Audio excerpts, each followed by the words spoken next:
Hi, my name is Maro Engel. I'm racing for the Venturi Formula E team, and today we'll be looking into a Formula E pit stop where we change cars and make small repairs. Welcome to race school.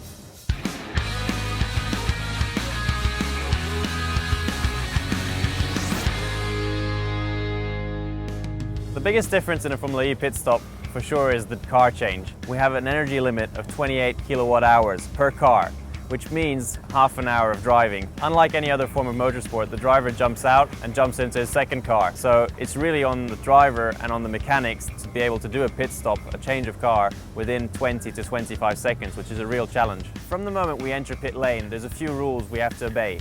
The first one obviously being the pit speed limit. The pit speed limit is 50 kilometers an hour, which we need to hit or not be above from the moment we enter pit lane. So 50 kilometers an hour doesn't actually sound that quick, but when you're coming down a pit lane, which is crowded with people, the team is allowed to send one person with what they call a lollipop. It's a big board where they can wave at you so you can see from a distance where your pit box actually is. As a driver, you can't actually see any far right or far left. So the engineers has to have one eye on the fast lane and see if there's any oncoming traffic, any oncoming cars. And if the fast lane's clear, he can release you into it. Otherwise, you might end up with a drive-through penalty if you do an unsafe release. Second most important one is that we have a minimum pit time.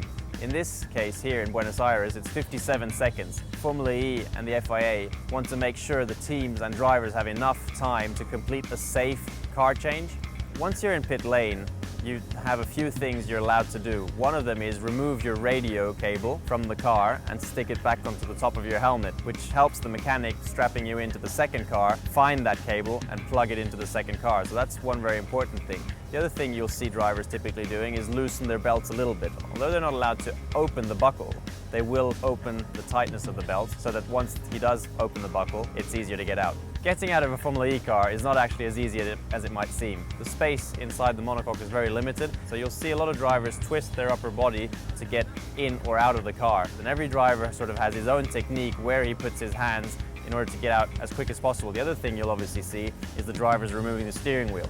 Getting into the car, you can actually get away with leaving it on, tilting it, as the bottom and top part of the steering wheel is actually very narrow. You can just about get your knees past the steering wheel and down into the monocoque. With respect to the belts, you have what they call a 6-point belt. You have 2 shoulder belts, 2 hip belts, and what they call 2 crotch straps. They're all plugged in, and as soon as you turn and twist that buckle, they all release at the same time. So it's quite a quick release. It's a lot harder for the mechanics to get you into the second car and to buckle all these different points back up as quickly as possible. That's why when you're watching the Formula E races, there's 2 mechanics strapping a driver in at the same time, because there is that many buckles that need to be plugged in before you can actually get going again. Thanks for watching. I hope this gives you a better insight into what happens during a Formula E pit stop. If you've liked it or you want to let us know what you'd like to see next time, let us know with the hashtag FE Race School, and I'll see you next time.